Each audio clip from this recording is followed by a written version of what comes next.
करोड़ों दर्शकों का मिल रहा साथ। एमपी की बात एमपी न्यूज के साथ। मध्य प्रदेश में लगातार शिवराज सरकार कई महत्वाकांक्षी योजनाओं का सही क्रियान्वयन कर रही है और माना ही जा रहा है कि आने वाले एक पखवाड़े के बाद पंचायत चुनाव की सुगबुगाहट तेज होगी। ऐसे में क्या कुछ रणनीति होगी भारतीय जनता पार्टी की और कैसे पंचायत और ग्रामीण विकास मंत्रालय अपने चौतरफा कदम बढ़ा रहा है, तमाम मसलों पर बातचीत करेंगे। हमारे साथ मौजूद है मध्य प्रदेश सरकार के कैबिनेट मंत्री श्री महेंद्र सिंह सिसोदिया जी। माननीय मंत्री जी, आपका बहुत बहुत स्वागत है। सबसे पहले पंचायत चुनाव को लेकर कितने तैयार हैं आप और 24 घंटे 7 दिन अलर्ट इन दिनों नजर आ रहे हैं, क्या? देखिए, हमारी सरकार, हमारी पार्टी पूरी तरह कटिबद्ध है जी कि पंचायत चुनाव मध्य प्रदेश में होना जी जी। और पहले भी आपको मालूम है कि जब इसकी शुरुआत हुई थी तब कांग्रेस पार्टी ने ही सुप्रीम कोर्ट और हाई कोर्ट का दरवाजा खटखटाया जी, था जी। और उन्हीं के कारण इसमें विलम्ब हुआ, क्योंकि माननीय सुप्रीम कोर्ट ने उसमें एक आदेश पारित किया है ओबीसी आरक्षण का। जी।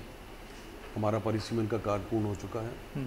ओबीसी आरक्षण का भी हमारा पिछड़ा वर्ग आयोग उसमें लग रहा है जी। और जैसे ही वो पूर्ण होता है तुरंत चुनाव मध्य प्रदेश में होंगे।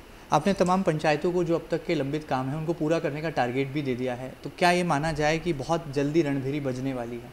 निश्चित रूप से, जैसे ही मैंने आपको कहा कि आरक्षण का कार्य पूरा होगा जी, तुरंत चुनाव की घोषणा कर दी जाएगी और चुनाव होना आवश्यक भी है। बिल्कुल। तो बहुत जल्दी ही आपको रिजल्ट मिलेगा। इन दिनों हम देख रहे हैं कि गुना जिले में और खासतौर पर आपकी विधानसभा में आप बहुत सारी सौगातें दे रहे हैं। बमोरी में लगातार आयोजन पर आयोजन हो रहे हैं, कई विस्तारित शिलालेख हम देख रहे हैं शुभारंभ करते हुए। क्या आप माने कि आने वाले दिनों में विकास की रफ्तार के साथ और तेज़ गति में आने वाला है? देखिए, रफ्तार तो इस समय बमोरी के विकास की 100% स्पीड पे चल रही है। 100 जी।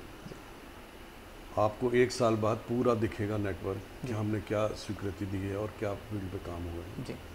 चाहे वो सड़कों का हो, जाल हो, चाहे तालाब हो, चाहे अन्य योजनाएं जो सरकारी योजनाएं हैं उन सब का हो, तो एक मॉडल के रूप में मैं अपनी विधानसभा को बनाना चाहता हूं और उसमें मुझे कामयाबी मिलेगी निश्चित रूप से। और हमारे माननीय मुख्यमंत्री जी का भी सपना है कि मध्य प्रदेश के प्रत्येक गाँव जो है वो विकास की ओर अग्रसर हो, आत्मनिर्भर बने और इसीलिए हम लोगों ने गौरव दिवस पंचायतों में मनाने का भी विश्लेषण किया जी।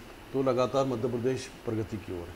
बमोरी के आप विधायक हैं और इसमें आदिवासियों के भी आप बड़े लाडले नेता माने जाते हैं। हमने सुना है कि किसी भी आदिवासी का दर्द आप देख नहीं पाते और जल्द ही उसे संवेदनशीलता के साथ समाधान तक पहुंचाते हैं। इसके पीछे क्या राज की बात है? आदिवासी वर्ग बहुत ईमानदार और सच्चा होता है जी। और मेरी विधानसभा में बाहुल्य है और मेरा शुरू से ही गरीब जनता के प्रति लगाव रहा है और मैं किसी को मना नहीं करता हूँ।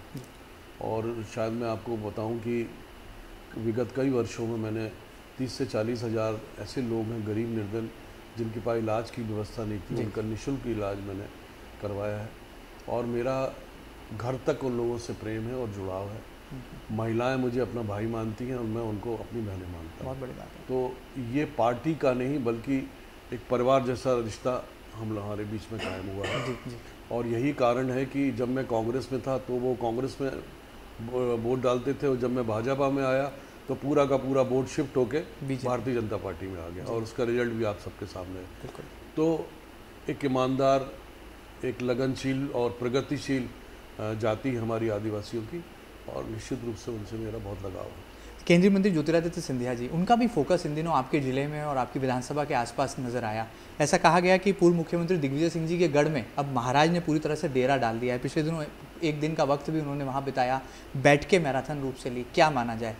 देखिए, महाराज साहब का जो परिवार है वो ग्वालियर, भिंड, मुरैना, दतिया, ग्वालियर चंबल संभाग, मुरैना चंबल संभाग, इन सबसे बहुत ज़्यादा जुड़ा हुआ है जी।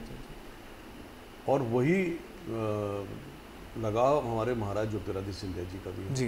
कि क्षेत्र की जनता, क्षेत्र के कार्यकर्ताओं से लगातार प्रयत्नशील रहते हैं, संवाद करते रहते हैं। जहां उनकी आवश्यकता पड़ती है वहां कामों को भी वो प्राथमिकता से लाते हैं और गुना जिले में, शिवपुरी जिले में जो भी विकास हुआ है वो सिंधिया परिवार के कारण हुआ है। आखिर में जाते जाते इन दिनों देश में बहुत हल्ला है, लाउड स्पीकर लगाने को लेकर राजनीतिक बवाल देखा जा रहा है महाराष्ट्र से लेकर दिल्ली तक में। क्या आपको लगता है कि मध्य प्रदेश जो कि शांति का टापू है, यहाँ पर भी हालात ऐसे हैं या आने वाले दिनों में ये लाउड स्पीकर का लाउड बढ़ने वाला है?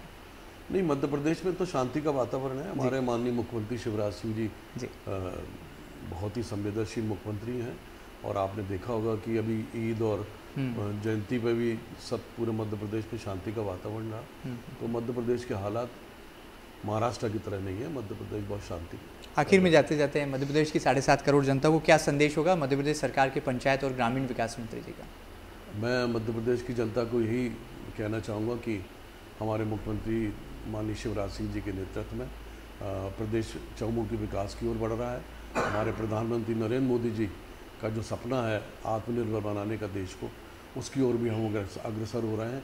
और जो नीचे का तबका है, गरीब वर्ग जिसको कहते हैं, उसको ज़्यादा प्रोत्साहित करने के लिए, उसको ज़्यादा सहयोग करने के लिए प्रधानमंत्री जी और मुख्यमंत्री जी लगातार और हमारी पार्टी लगातार प्रयासरत है।